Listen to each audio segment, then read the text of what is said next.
अमेरिकेमध्ये लोकशाही मजबूत आहे असा दावा संजय राऊत करतायत. संजय राऊत भारतासारखी सक्षम लोकशाही कुठेही नाही. इथल्या प्रत्येक नागरिकाचा पंतप्रधान नरेंद्र मोदीजींवर विश्वास आहे.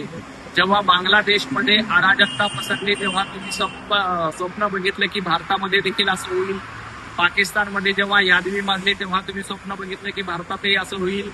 जेव्हा आता अमेरिकेमध्ये थोडा गोंधळ उठतोय तो तुम्हाला वाटतंय भारतामध्ये देखील असं होईल. परंतु तुमचं स्वप्न पूर्ण होणार नाही. कावळ्याच्या श्रापानं गाय मरत नाही. पंतप्रधान नरेंद्र मोदीजींवर इथल्या जनतेचा विश्वास आहे. आणि आपल्या देशामध्ये घराणेशाही नाही. आपल्या देशामध्ये मनमानी नाही. आपल्या देशामध्ये अहंकारी सत्ता नाही. अहंकारी सत्ता उद्धवजी ठाकरे यांची होती.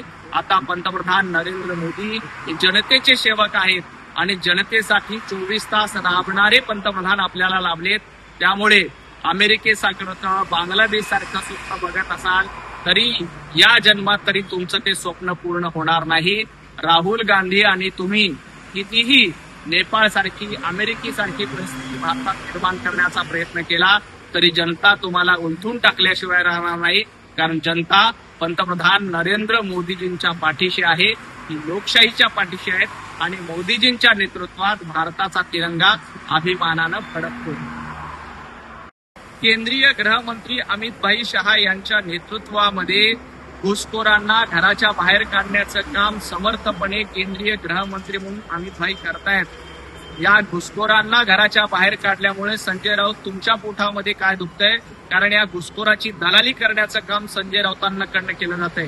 हे घुसखोर या देशामध्ये राहिले पाहिजे आणि या घुसखोरांनी या देशामध्ये अराजकता पसरली पाहिजे अशी संजय राऊतांची इच्छा आहे. परंतु अमित भाई कणकर गृहमंत्री आहेत. अशा घुसखोरांना या देशाबाहेर काढल्याशिवाय राहणार नाही. इराण इस्रायल युद्धामध्ये पाकिस्तान दलाली करतंय याचं संजय राऊत यांना कौतुक वाटतंय. कारण संजय राऊत हे पाकिस्तानचे प्रवक्ते आहेत. ज्या पद्धतीनं पाकिस्तान दलाली करतंय अगदी त्याच पद्धतीची दलाली इकडं संजय राऊत करत असतात. फरक इतकाच आहे की पाकिस्तान इराण आणि इस्रायल अमेरिका यांच्यामध्ये दलाली करण्याचा प्रयत्न करते आणि संजय राऊत काँग्रेस आणि उभाटा गटामध्ये दलाली करण्याचा प्रयत्न करतात. त्यामुळे दलालांनी इतर दलालांचं कौतुक करणं साहजिकच आहे. पण आंतरराष्ट्रीय पातळीवर भारताचा झेंडा पंतप्रधान नरेंद्र मोदींच्या नेतृत्वात अभिमानानं फडकतोय. याच्यामुळे संजय राऊत तुमचं पोट दुखतंय. तुम्हाला तुमची दलाली लखलाप जशी पाकिस्तानची दलाली सुरू आहे तशी इथे तुमची दलाली चालू लागते.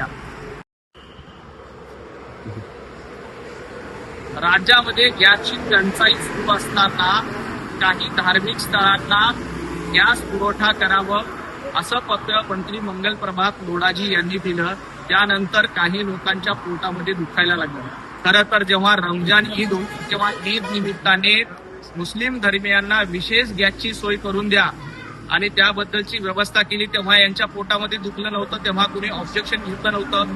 मंगलप्रभात लोढाजी यांनी रामनवमी असेल, महावीर जयंती असेल, हनुमान जयंती असेल अशा कार्यक्रमाच्या निमित्ताने मंदिरांसाठी, साई पालख्यांसाठी याची सोय करावी असं पत्र लिहिलं. असं पत्र लिहिल्यानंतर जाणीवपूर्वक हिंदू विरोधी लोकांच्या पोटामध्ये दुखायला लागलंय. मंगलप्रभात लोढाजींनी फक्त जैन धर्मियांसाठी हे पत्र लिहिलं नाही तर रामनवमीसाठी पत्र लिहिलंय, हनुमान जयंतीसाठी पत्र लिहिलंय. जेव्हा ईद निमित्ताने विशेष सोय केली होती तेव्हा तुम्हाला काही वाटलं नव्हतं आणि आता हिंदू बांधवांसाठी जेव्हा मंगलजी पत्र लिहितात तेव्हा तुमच्या पोटामध्ये दुखतंय. विरोधकांचा हा दुटप्पीपणा या निमित्ताने समोर येतो.